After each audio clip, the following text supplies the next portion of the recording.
Hello friends, welcome to my channel at Impact Education. This is me Sana Zareen presenting this video before you. आज जो topic हम लोग discuss करने वाले हैं वो है मेरे पुराने टॉपिक से रिलेटेड, जिसमें मैंने 1 मंथ स्ट्रैटेजी की बात की थी। तो मैंने कुछ एक्सपेक्टेड टॉपिक्स आप लोगों के सामने रखी है कि आप लोग सीटेट की तैयारी करने के लिए लास्ट टाइम में ये सब टॉपिक जल्दी से जल्दी प्रिपेयर कर सकते हैं। ठीक है, तो अगेन टॉपिक शुरू करने से पहले मैं कहूँगी कि प्रीवियस ईयर क्वेश्चन ज़रूर लगाइए। उससे आप लोगों को बहुत हद तक आइडिया होगा किस टाइप से क्वेश्चन आता है, न्यूमेरिकल कैसे पूछता है ना।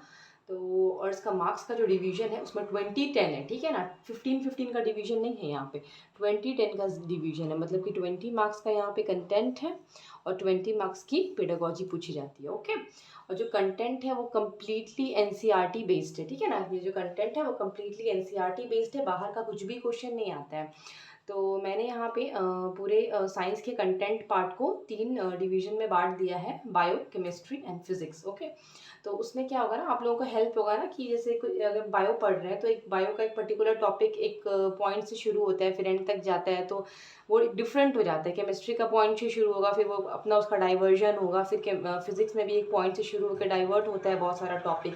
तो ऐसे में आप लोगों को मिंगल ना हो, इसीलिए सारे टॉपिक्स को अलग कर दिए हैं। ओके, तो सबसे पहले हम लोग बात करते हैं फिज़िक्स के बारे में। तो फिज़िक्स में जो टॉपिक है टेम्परेचर, ये एक इम्पॉर्टेंट टॉपिक है। ये सारे टॉपिक्स जो मैंने लिखे हैं ना, सबसे 1 मार्क्स का क्वेश्चन हर साल आता है ऑलमोस्ट, ठीक है। तो इन कोई टॉपिक्स में से ऐसा नहीं है कि मैं कहूँगी कि नहीं आता है, छोड़ सकते हैं आप लोग, सब आता है। और जैसे आप लोग को ज़्यादा फेमिलियर लगता है टेम्परेचर या फोर्स ज़्यादा फेमिलियर लगता है, स्पीड लगता है कि आपकी ज़्यादा पकड़ है उसमें, इलेक्ट्रिक करंट में लगता है किसी को कि उसको इसकी ज़्यादा पकड़ है, तो क्या कीजिएगा ना कि जो टॉपिक आपको ज़्यादा पसंद है आप उसको पहले कर लीजिए, और जो टॉपिक आपको थोड़ा कम पसंद है उसको बाद में कीजिएगा टाइम के हिसाब से, ठीक है। तो टॉपिक शुरू करते हैं। सबसे पहला टॉपिक है टेम्परेचर।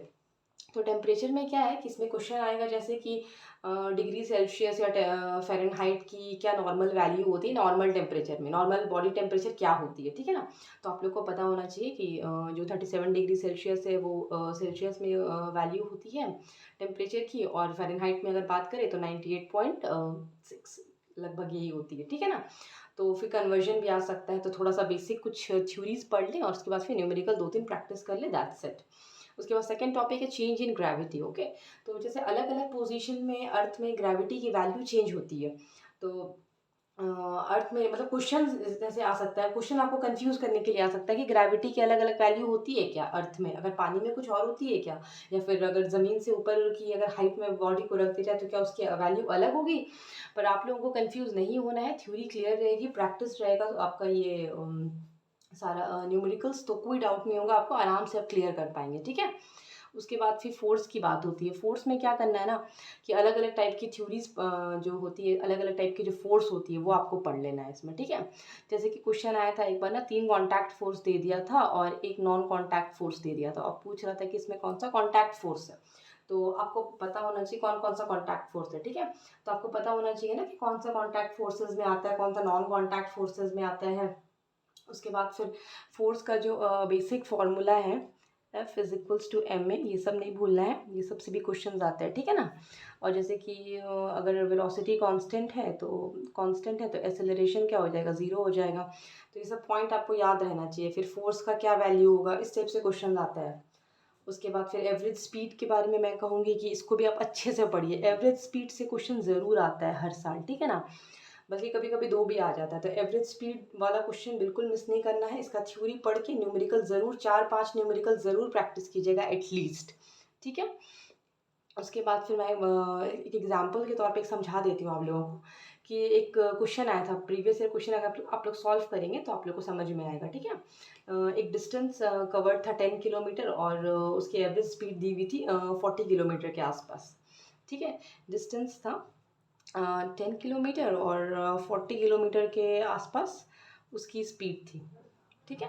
तो इसका एक टाइम कैलकुलेट करना था, और सेकंड केस उसी में था, distance to and speed was given like 45 kilometre distance and average speed given 16 kilometre per hour, ठीक है। इनमें से बोला गया था कि इसका एवरेज स्पीड कैलकुलेट करने हैं, ओके। तो उसके लिए टाइम 1 निकाल लेंगे, टाइम 2 निकाल लेंगे फार्मूला यूज़ करके। फार्मूला क्या यूज़ करना है आप लोगों को पता है ना, फार्मूला आपका वही है, distance is equal to distance upon time, ठीक है, ये हो गया। फिर एवरेज स्पीड होता है। एवरेज स्पीड का क्या फॉर्मूला होता है? एवरेज स्पीड का फॉर्मूला होता है total distance covered upon total time taken, ठीक है। तो ऐसे फॉर्मूला को यूज़ करके आप लोगों को क्वेश्चन को सॉल्व करना है, ठीक है ना। उसके बाद फिर पास्कल्स लॉ के बारे में हम लोग बात करते हैं, तो इससे भी क्वेश्चन आता है हर साल, ये भी एक इम्पॉर्टेंट टॉपिक में से है, ठीक है ना। तो फिर पास्कल लॉ से एक तो फॉर्मूला आप लोगों को याद रखना है, pressure equals force upon area. अगर एरिया छोटा होते जाता है, अगर एरिया डिक्रीज हो रही है तो प्रेशर इंक्रीज होगा, ठीक है ना। ये सब वाइस वर्सा है इन लोगों का एक्टिविटी। उसके बाद फिर इससे भी क्वेश्चन आया था लास्ट ईयर, अगर आप लोग सॉल्व करेंगे तो आप लोगों को मिलेगा। क्वेश्चन आता है कि अगर फोर्स होगा 2000 पास्कल, ठीक है ना, अप्लाइड हो रहा है पिस्टन में जिसकी एरिया है 0.1 m², तो उसमें क्या करना है, सीधा बस ये फॉर्मूला लगा देना है, P is equal to F upon A. फिर फोर्स निकालने के लिए P इंटू ए कर देना है आपको, जो भी सॉल्यूशन मिलेगा आपको न्यूटन में मेंशन कर देना है, ठीक है ना। तो सिर्फ थोड़ा सा थ्योरी पढ़ना है आपको और उसके बाद न्यूमेरिकल्स कुछ लगा देने हैं, okay. Then transmission of heat, transmission of heat से भी टॉपिक आता है, ये क्वेश्चन आता है, ठीक है ना। अलग अलग तरीके से हीट ट्रांसमिशन होता है, आपको पता होना चाहिए, कंडक्शन है, कन्वेक्शन है, रेडिएशन है, जिसको कोई मीडियम की ज़रूरत नहीं है। फिर उसके बाद और इससे क्या रिलेटेड आता है ना, इसकी यूनिट आप लोगों को पता होनी चाहिए, ठीक है। यूनिट है SI यूनिट या CGS यूनिट। एक लास्ट ईयर के क्वेश्चन में आया था कि जो कैलोरी होती है वो कैलोरी बर्न होती है, तो मतलब उसका अगर हम लोग यूनिट में उसको अगर लिखना चाहते हैं तो क्या लिख सकते हैं, ठीक है ना। तो इसलिए यूनिट भी पढ़ना ज़रूरी है। उसके बाद फिर साउंड वेव्स, ये भी इंपॉर्टेंट है। अगेन क्वेश्चन आया हुआ है, आप लोग सॉल्व करेंगे तो आप लोग को पता चलेगा कि जो एक क्वेश्चन है कि अल्ट्रासाउंड जो हम लोग मतलब डेली लाइफ में हम लोगों के जो उसका बहुत बड़ा एप्लीकेशन है अल्ट्रासाउंड वेव का, तो उसके लिए कितना हर्ट्ज होना चाहिए, उसका रेंज पूछा था, ठीक है ना। तो आप लोगों को पता होना चाहिए वो 20,000 हर्ट्ज से अबव होता है वो, ठीक है ना। बहुत सारा ऑप्शन था उसमें, ये भी था, तो ये करेक्ट ऑप्शन है, ये आपको याद रखना है। इंफ्रासोनिक वेव्स का जो रेंज है वो क्या है, कितने हर्ट्ज में होता है वो। नॉर्मल साउंड जो ऑडिबल होता है वो कितने हर्ट्ज में होता है, तो ये सब चीज़ पता रखना है। तो थोड़ा सा थ्योरी पढ़ना है अगेन, देन अगर न्यूमेरिकल उससे रिलेटेड अवेलेबल है तो एक दो सॉल्व कर लेना है, दैट्स इट। फिर इलेक्ट्रिक करंट की बात मैं करना चाहती हूँ यहाँ पे ज़रूर, क्योंकि पैरेलल और सीरीज में बल्ब का कनेक्शन दिया रहता है, फिर कौन सा बल्ब ज़्यादा तेज़ जल रहा है कंपेयर करना होता है, तो ये सब भी क्वेश्चन आता है। तो इस टाइप से क्वेश्चन के लिए प्रिपेयर रहना है आप लोगों को। फिर उसके बाद प्रॉपर्टीज़ ऑफ मैग्नेट, ये एकदम इंपॉर्टेंट क्वेश्चन है, ठीक है ना। मतलब इससे क्वेश्चन कभी कभी दो भी पूछ लेता है, ठीक है। या फिर मैग्नेटिक फील्ड दिया रहेगा, फिर उसमें आपको बताना है कि इंटेंसिटी किस पोजीशन में ज़्यादा है, ठीक है ना। तो इस टाइप से क्वेश्चन आता है। फिर इमेज फॉर्मेशन की भी बात कर लेते हैं, ये दोनों ना टॉपिक ज़्यादा इंपॉर्टेंट है, ठीक है। इसको 2 मार्क्स में आप लोग लिख सकते हैं, 2 मार्क्स के लायक है ये सारा क्वेश्चन, तो उसको ध्यान में रखना है। इमेज फॉर्मेशन आता है जैसे कि कुछ 3-4 ऑप्शन दे देगा और उसमें पूछ लेगा आप लोगों से कि किसमें जैसे कि क्वेश्चन आया हुआ है, virtual image plus magnified image किस लेंस में बनेगा या किस मिरर में बनेगा, ठीक है ना। तो आप लोग का कंसेप्ट क्लियर रहेगा, आप लोग आराम से क्वेश्चन सॉल्व कर पाएंगे, ठीक है ना। चलिए अब मूव करते हैं नेक्स्ट टॉपिक की तरफ। एक बार मूव करने से पहले मैं क्लियर करना चाहती हूँ एक बार कि ये जो टेम्परेचर है, चेंज इन ग्रेविटी है, जो टॉपिक्स मैंने यहाँ पे रखे हैं ना, सबसे ऑलमोस्ट 1 मार्क्स कवर होता है, ठीक है ना। इसीलिए ये सब टॉपिक यहाँ पे मेंशन करके रखा है। बाकी जो एवरेज स्पीड है मेरे तरफ से वो इम्पॉर्टेंट है। एवरेज स्पीड है, पास्कल्स लॉ है, electric current, properties of magnet, image formation, ये सबको ज़रूर करने की कोशिश करेंगे आप लोग, ठीक है ना। हाँ, अब हम लोग केमिस्ट्री के बारे में बात कर लेते हैं, ठीक है। तो जो भी पार्ट है 6, 7, 8 और ऑफ कोर्स 8 से ज़्यादा ही जो कंटेंट है ना उसका जो पार्ट होता है वो 8 से ज़्यादा क्लासेस का पार्ट रहता है, तो आप लोगों को समझ में आएगा। प्रीवियस ईयर क्वेश्चन सॉल्व कर लीजिए। तो आप लोगों को नॉलेज रखना पड़ेगा 9 और 10 का, क्योंकि आप लोग मतलब एज अ टीचर टॉपिक्स को पढ़ रहे हैं ना, तो आप लोगों को बिल्कुल थोड़ा फॉरवर्ड थिंकिंग के हिसाब से पढ़ना पड़ेगा। थोड़ा आपको ज़्यादा नॉलेज होना चाहिए जो टॉपिक गिवन है, ठीक है। तो केमिस्ट्री में क्या है ना, मेटल एक्टिविटी सीरीज़ आप लोग पढ़ लीजिए पूरा, ठीक है। और मेटल एक्टिविटी सीरीज़ में मैं ये बताना चाहती हूँ ना कि आप लोग वो जो पूरा सीरीज़ है ना उसको पढ़ लीजिए, ठीक है ना। जैसे कि पोटेशियम बहुत ज़्यादा रिएक्टिव है, उससे थोड़ा कम है सोडियम, फिर उससे थोड़ा कम है कैल्शियम, फिर मैग्नीशियम, एल्यूमिनियम, है ना, ऐसे करके जो उसकी एक्टिविटी रेंज जो डिक्रीज होती है ना, वो आप लोगों को पता होनी चाहिए, ठीक है ना। कंपैरिजन आ जाता है कि 2-3 मेटल को रख दिया है और एक पर्टिकुलर मेटल से कितना नॉन मेटल से किसकी रिएक्टिविटी ज़्यादा होगी, सीरीज लिख के दे देगा, तो आपको जैसे पता होना चाहिए ना कौन ज़्यादा रिएक्टिव है, तो उस हिसाब से आप लोग आराम से सॉल्व कर पाएँ, ठीक है। ये सारे टॉपिक्स इंपॉर्टेंट है मेरे हिसाब से, क्योंकि केमिस्ट्री में ज़्यादा टॉपिक्स रखा हुआ नहीं है, 3-4-5 टॉपिक दिया हुआ है, तो ये सब चीज़ नहीं छोड़ना है आप लोगों को, ठीक है ना। और उसके अब फिर अपने हिसाब से अगर आप नहीं कर पा रहे हैं तो पहला 2 टॉपिक कर लीजिए, 3 टॉपिक कर लीजिए, है ना। फिर उसके बाद मेटल, नॉन मेटल और metalloid. Again metal non metals भी आप लोग को पढ़ना है, थोड़ा आइडिया रखना पड़ेगा ना। मेटल नॉन मेटल से क्वेश्चन बहुत आता है कि ये मेटल है तो जो उसका अगर ऑक्साइड बनाते हैं तो उसका क्या नेचर होता है, कौन सा मेटल कितना एक्टिव है, इनएक्टिव है। फिर मेटलॉइड्स भी पढ़ लीजिए, उससे भी क्वेश्चन आता है, ठीक है। फिर उसके बाद एसिड बेस जो सॉल्ट होता है ना, उससे अलग क्वेश्चन आता है, ठीक है ना। जैसे कि एसिडिटी किस तरफ इंक्रीज होती है, किस तरफ डिक्रीज होती है। फिर उसका कुछ एग्जांपल्स याद कर लीजिए। जैसे कॉमन क्वेश्चन है कि अगर मिल्क का पीएच पूछ ले तो आपको पता होना चाहिए मिल्क का पीएच 6 होता है, यस, लेस देन 7। तो ये आपको पता होना चाहिए, सब पॉइंट ऐसे ऐसे क्वेश्चन आ सकता है। फिर उसके बाद और जैसे क्या क्वेश्चन आता है ना कि जैसे जैसे कि फॉर एग्जांपल आया हुआ क्वेश्चन है कि किसी पर्सन को हाइपर एसिडिटी हो गई है, ठीक है, और उसको जैसे बेस देना है, तो उसमें 3-4 एग्जांपल लिख रखे हैं, जैसे कि मैग्नीशियम क्लोराइड दिया है, फिर कैल्शियम कार्बोनेट दिया है, फिर सोडियम कार्बोनेट दिया है, तो फिर एल्यूमिनियम हाइड्रोक्साइड दिया है, ठीक है। तो जैसे कि अगर एल्यूमिनियम हाइड्रोक्साइड है, मैग्नीशियम क्लोराइड है, फिर उसके बाद कैल्शियम कार्बोनेट है और फिर सोडियम कार्बोनेट है, ठीक है। तो अगर ये है ऑप्शन में, ठीक है, तो यहाँ पे आपको दिख रहा है ना कि हाइड्रोक्सिल आयन है, तो हाइड्रोक्सिल आयन है मीन्स कि वो बेसिक है। तो अगर किसी को हाइपर एसिडिटी है तो उसको न्यूट्रलाइज करने के लिए कोई बेस की ज़रूरत है ना, तो हाइड्रोक्सिल आयन है वहाँ पे, वो भी 3 हाइड्रोक्सिल आयन है, तो वो आराम से उसको ये करेगा, न्यूट्रलाइज कर सकता है। तो ये एक ऑप्शन है ना। तो आप लोग को बस थोड़ा बेसिक कंसेप्ट होना चाहिए और कुछ क्वेश्चन सॉल्व किया हुआ रहेगा ना, उससे क्या होता है, कॉन्फिडेंस डेवलप होता है, ओके। ये सब है।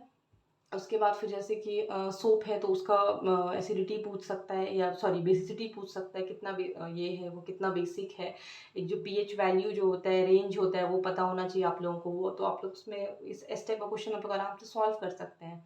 फिर उसके बाद गैसेस पढ़ सकते हैं आप, कंबशन एंड फ्लेम, ये भी एक इम्पॉर्टेंट टॉपिक है, ठीक है ना। अलग अलग फ्लेम के अलग अलग पोजिशन में कैसे कैसे प्रोसेस होता है, तो ये हो गया। फिर उसके बाद 5th नंबर में कोई भी मेटल दे देगा आपको, फिर उसके बाद अगर वो इलेक्ट्रॉन लूज कर रहा है तो फिर क्या उसका इलेक्ट्रॉन लूज कर रहा है, फिर उसका number of electron, proton, neutron, ये सब पूछ सकता है ना, आयनाइज फॉर्म में। तो ये सब चीज़ें कुछ ज़्यादा टफ नहीं है, आप लोग को बस क्या करना है, थोड़ा थ्योरी समझना है, उसमें आपको हाफ एन आवर लगेगा और क्वेश्चन सॉल्व करने में 1 घंटा मैक्सिमम, न्यूमेरिकल करने में, ठीक है ना। अच्छे से टाइम डिवीजन करेंगे ना आप लोग तो आराम से कर सकते हैं ये सब टॉपिक्स, ओके। फिर उसके बाद बायो की अगर बात कर लेते हैं, ऐसे तो जो टॉपिक दिया हुआ है सिलेबस में उसके हिसाब से फूड एंड न्यूट्रिशन पहला टॉपिक है, सेकंड टॉपिक विटामिन, मतलब जो इंपॉर्टेंट है जो आता है, फूड एंड न्यूट्रिशन से क्वेश्चन आता ही आता है, विटामिन से क्वेश्चन आता ही आता है, कोई भी एग्जाम हो विटामिन से क्वेश्चन आता ही आता है। ह्यूमन ब्लड पढ़ना है, ह्यूमन ब्लड का जो कॉन्स्टिट्यूएंट है, फिर उसके बाद सीरम वगैरह सबका प्रॉपर्टी पढ़ लेना है आप लोग को थोड़ा। फिर प्लांट है, प्लांट में क्या है ना, प्लांट से बहुत क्वेश्चन आता है, ठीक है ना। मतलब प्लांट को तो हम बहुत इंपॉर्टेंट ही बोलेंगे आप लोगों के लिए, आप लोग आराम से प्लांट का टॉपिक अच्छे से पढ़ लीजिएगा। प्लांट में क्या पढ़िए, न्यूट्रिशन है, डाइजेशन है, सिक्रीशन है, रिप्रोडक्शन है, ट्रांसपोर्टेशन है, रिप्रोडक्शन है, सेक्सुअल असेक्सुअल है, रिप्रोडक्शन। फिर उसके बाद न्यूट्रिशन प्लांट में कैसे ये होता है, मतलब प्रोड्यूस होता है। फिर उसके बाद ट्रांसपोर्टेशन जो है वो कैसे कैसे होता है प्लांट में, उसके लिए भी अलग अलग क्वेश्चन आया हुआ है, ठीक है ना। फिर प्लांट के अलग अलग पार्ट्स होते हैं, मतलब अलग अलग पार्ट्स को हम लोग किस किस फॉर्म में खाते हैं। जैसे फॉर एग्जांपल जिंजर पे एक क्वेश्चन आया था कि जिंजर जो हम लोग खाते हैं वो प्लांट का कौन सा पार्ट है ना। तो उसके लिए आपको ये रूट, शूट, स्टेम, ये सब हर्ब्स सब चीज़ पढ़ना पड़ेगा ना, तभी आप ये जवाब दे सकते हैं। तो एक अपने माइंड में फिक्स कर लीजिए ना कि आपको प्लांट पढ़ना है, सब चीज़ पढ़ना है। ट्रांसपोर्टेशन में जो जो नीचे से जो प्रोसेस जो शुरू होता है रूट से लेकर के वो लीव्स तक जाता है, डिफरेंट डिफरेंट प्रोसेसेस है ग्रोथ के, डेवलपमेंट के, फिर कैसे कैसे वाटर ट्रांसपोर्ट होता है प्लांट में, ये सब इंपॉर्टेंट पार्ट है, ठीक है ना। ट्रांसपोर्टेशन तो आप लोग ज़रूर से पढ़ लीजिएगा, ठीक है। और अदर देन दिस आता है हॉर्मोन्स, ठीक है। हॉर्मोन्स आते हैं, जैसे फॉर एग्जांपल एक क्वेश्चन आया हुआ है लास्ट ईयर के, प्रीवियस ईयर क्वेश्चन सब सॉल्व करेंगे तो आप लोग को समझ में आएगा कि जैसे एक क्वेश्चन है, ठीक है, जिसको हम लोग स्ट्रेस हार्मोन बोलते हैं। अगर आप लोगों ने पहले पढ़ा होगा, आप साइंस स्ट्रीम के स्टूडेंट हैं, तो ये कॉमन क्वेश्चन है। हार्मोन, स्ट्रेस हार्मोन किसको बोलते हैं? एड्रेनलिन को बोलते हैं ना। तो इस टाइप से क्वेश्चन वगैरह आता है। फिर उसके बाद एक और क्वेश्चन आया हुआ है कि शुगर जिसको रहता है डायबिटीज़, उसको उसकी ट्रीटमेंट के लिए कौन से हम लोग क्या उनको इंजेक्ट करते हैं? तो इंसुलिन करते हैं। तो ये सब कॉमन क्वेश्चन है ना, थोड़ा कॉमन सेंस की वाली भी क्वेश्चन है, क्योंकि आप एक साइंस बैकग्राउंड के स्टूडेंट हैं। फिर ईवीएस लिटिल बिट आता है, इन्वायरमेंट के बारे में पूछते हैं, या फिर जैसे फॉर एग्जांपल ऑक्सीजन किस किस चीज़ में प्रेजेंट है, तो 3-4 ऑप्शन दे दिया है ना, तो उसमें सेलेक्ट करना है आपको कि किस में ऑक्सीजन प्रेजेंट नहीं होता है। इस टाइप से थोड़ा कॉमन सेंस वाला क्वेश्चन भी आता है। तो आप लोग बहुत आराम से सॉल्व करेंगे, कोई टेंशन नहीं लेंगे। जितने भी टॉपिक्स को पढ़ेंगे अच्छे से पढ़ेंगे, और कोशिश करेंगे ये सारे टॉपिक्स कवर कर लेने के, है ना। क्योंकि अगर साइंस में आपको कम से कम 5 डेज़ का टाइम आप साइंस के लिए दे सकते हैं, ठीक है। उसके बाद फिर पेडागोजी की बात आती है। पेडागोजी 10 मार्क्स का कंटेंट है, ओके। तो पेडागोजी की बात करते हैं। तो पेडागोजी में आपको नेचर ऑफ साइंस पढ़ना है, ठीक है ना। उसके बाद फिर नेचर ऑफ साइंस में क्या क्या पढ़ना है ना, जो इम्पोर्टेंट पार्ट है ना, कि साइंस का क्या नेचर है। जैसे कि साइंस क्या होलिस्टिक नेचर का है, ठीक है ना, वो ओवरऑल सब चीज़ को कवर करके चलता है साइंस। उसके बाद फिर एक्टिविटी बेस्ड होना चाहिए, एक्सपेरिमेंटल लर्निंग होना चाहिए साइंस में, कोलैबोरेटिंग लर्निंग, कोलैबोरेटिव मतलब स्टूडेंट एक ग्रुप में बना करके पढ़ाई करें, आपस में डिस्कशन करके सीखें, ठीक है ना। फिर टूल यूज्ड बाय जो साइंटिस्ट है उस उन सब चीज़ों के बारे में पढ़ें। ये सब साइंस का नेचर है ना। साइंस बहुत डायनेमिक है। फिर उसके बाद एजुकेशन सिस्टम ऐसा होना चाहिए कि जैसे बच्चे जिसको मतलब ये करे, इंजॉयबल थोड़ा होना चाहिए, मोटिवेटिंग थोड़ा होना चाहिए, है ना। और जो चैलेंजिंग है वो मोर एक्सेसिबल होना चाहिए, मतलब कि बहुत ज़्यादा स्टूडेंट्स मतलब एक जुड़ाव पैदा हो स्टूडेंट के अंदर, एक टेम्पर क्रिएट हो, ठीक है ना। तो ये सब साइंस का नेचर है। और इसको टीचर को कैसे रिलेट कर सकता है नेचर ऑफ साइंस को स्टूडेंट से, तो ये है पूरा पेडागोजिकल पार्ट, ठीक है ना। उसके बाद फिर एनसीएफ पढ़ना है। एनसीएफ सबसे पहले ही मैंने कहा था, इसमें सीडीपी में मैंने कहा था कि एनसीएफ बहुत ज़्यादा इंपॉर्टेंट है, हर सब्जेक्ट का एनसीएफ इंपॉर्टेंट है, ठीक है। तो एनसीएफ में एम, ऑब्जेक्टिव और स्कोप, ये सब वर्ड है ना, बहुत कॉमन वर्ड है, ये सब एकदम आता ही आता है क्वेश्चन, ठीक है ना। उसके बाद पर्पस रिलेशन विद सब्जेक्ट, जो पर्पस है मतलब क्यों ये स्टूडेंट से रिलेट करते हैं, स्टूडेंट का क्या रिक्वायरमेंट है, ये सब चीज़ आपको एनसीएफ में सारा चीज़ मिल जाएगा, ठीक है ना। एक रीडिंग एनसीएफ का ज़रूर मारेंगे।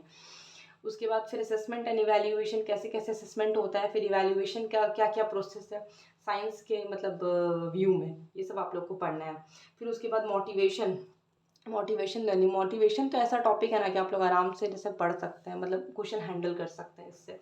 प्रॉब्लम सॉल्विंग जो क्वेश्चंस होता है, एक प्रॉब्लम सॉल्विंग ये है एबिलिटी है, या फिर अलग से जो थ्योरीज है ना प्रॉब्लम सॉल्विंग, कैसे साइंस के लिए क्या अलग से प्रॉब्लम सॉल्विंग क्वेश्चंस वगैरह, जैसे जो ये है प्रोसेस है करने का, वो सब आप लोग ज़रूर पढ़िएगा, ठीक है ना। जैसे पॉलियास प्रॉब्लम सॉल्विंग मॉडल जो हम लोग पढ़े थे एक बार, वो भी एक बेटर एग्जाम्पल था कि कैसे प्रॉब्लम्स बच्चे सॉल्व कर सकते हैं, ठीक है ना। और यहाँ पे साइंस में रहता है ना कि बिल्कुल एक्सपेरिमेंटल प्रॉब्लम सॉल्विंग क्वेश्चन, जो तरीका है वो होना चाहिए, एक्सपेरिमेंटल होना चाहिए ये वाला चीज़, ठीक है ना। उसके बाद फिर क्या, टीचिंग लर्निंग मटेरियल, साइंस के व्यू में क्या क्या होना चाहिए, मतलब कितना एक्सपेरिमेंटल होना चाहिए, कितना प्रैक्टिकल्स होना चाहिए। फिर क्लास में समझाने के लिए क्या से क्या एक्स्ट्रा मतलब हम लोग यूज़ कर सकते हैं। जैसे वीडियो ज़्यादा इंटरटेनिंग होता है, स्टूडेंट को ज़्यादा क्लियर समझ में आता है, ऑडियो और विजुअल एक साथ हो तो ज़्यादा सेंसेस एक्टिव हो जाते हैं ना, ज़्यादा सेंसेस एक्टिव होते हैं तो ज़्यादा अच्छी बेटर अंडरस्टैंडिंग होती है। तो टीचिंग लर्निंग मटेरियल की क्या इंपॉर्टेंस है और क्या क्या इसके एग्जाम्पल्स हैं, वो सब आप लोगों को याद रखना है, ठीक है ना। फिर उसके बाद diagnostic and remedial teaching. Teaching जो है वो डायग्नोस्टिक होना चाहिए, मतलब अच्छा डायग्नोसिस होना चाहिए। और उसके बाद उसकी कैसे उसकी मतलब जो भी प्रॉब्लम आ रही है बच्चों को अंडरस्टैंडिंग में, या लेसन वेल प्लान लेसन भी बच्चे अगर नहीं कैप्चर कर पा रहे हैं, उससे बच्चे को मतलब गेन नहीं हो रहा है, तो उसकी रेमेडियल टीचिंग क्या हो सकती है, मतलब उसको सुधार करके कैसे टीचर पढ़ा सकता है, ठीक है ना। तो वो सब चीज़ इंपॉर्टेंट है, वो सब आप लोग पढ़ लीजिएगा। तो दैट्स इट गाइस। और अच्छे से प्रिपेयर कीजिए। फिज़िक्स, केमिस्ट्री और बायो है। बायो में आप लोग ऐसा कर सकते हैं ना कि जैसे प्लांट के लिए nutrition, digestion, secretion, reproduction, transportation आप लोग पढ़ रहे हैं ना, तो अलग से एनिमल के लिए एक पढ़ लीजिए, ठीक है ना। जैसे कि ये सब अलग से food, nutrition, vitamin, human blood, ये आ रहा है ना, तो इसको इसके बजाय मतलब ये थोड़ा सा टॉपिक वाइज है, ठीक है ना। डायरेक्ट आप लोग टॉपिक उठा के पढ़ सकते हैं, फूड एंड न्यूट्रिशन, विटामिन, ऐसे करके। पर हो सकता है कि शायद इससे पॉइंट्स कुछ मिस हो, तो आप लोग अगर प्लांट वाइज अगर पढ़ रहे हैं तो एक एनिमल का अलग से चार्ट बना लीजिए, ठीक है ना। मतलब एनिमल को टॉपिक अलग कर दीजिए, और फिर एनिमल का आप लोग न्यूट्रिशन, डाइजेशन, सेक्रीशन, एक्सक्रीशन, ऐसे करके रिप्रोडक्शन करके अगर पढ़ लेंगे ना, तो हमको लगता है कि ऐसे ज़्यादा बेटर होगा आप लोगों को, मतलब ये करने में, थोड़ा एनालाइज करने में एट द एंड, ठीक है ना। उसके बाद फिर सेल्स भी ज़रूर पढ़िएगा, ठीक है ना। Animal cell plus plant cell, इससे भी क्वेश्चन आता है, क्योंकि जी ये सब जैसे बेसिक क्वेश्चन है, मतलब 1 घंटा एक्स्ट्रा टाइम देंगे ना, तो एनिमल सेल, प्लांट सेल थोड़ा पुराना क्वेश्चन हो गया, ठीक है ना। तो ये सब पढ़ लीजिए। फिर one cell, one nucleus cell कौन कौन सा है, फिर उसके बाद ये सब प्रोटोजोआ, ये सब चीज़ का आइडिया आप लोगों को चाहिए, क्वेश्चन आ जाता है वो सबसे रिलेटेड। पर देख लीजिए आप लोग टाइम के हिसाब से पढ़िए, जो टॉपिक मेंशन किया पहले उसी को पढ़िए, टाइम मिलता है एक्स्ट्रा तो एक्स्ट्रा टॉपिक्स टच कर सकते हैं, पर इतना ही कर लेंगे तो आप लोग को बहुत प्रॉफिट होगा। मतलब कि जैसे तैयारी जिसकी बिल्कुल भी नहीं हो पा रही है, अब एंड टाइम हो गया है, तो उन लोग, मतलब उन लोगों के लिए इतना टॉपिक भी बहुत ज़्यादा है। अगर इतना आप लोग अच्छे से कर लेते हैं ना, तो आप लोग आराम से ये 100+ लेके आ सकते हैं नंबर, ठीक है ना। और कुछ ईवीएस में थोड़ा बहुत पूछता है, मतलब उतना टफ नहीं रहता है। डिफॉरेस्टेशन है या डेजर्टिफिकेशन, इरोजन, ये सब कंजर्वेशन से कुछ कुछ रिलेटेड टॉपिक्स रहता है, तो ये सब आप लोग आराम से कर लेंगे, कोई दिक्कत नहीं होगा।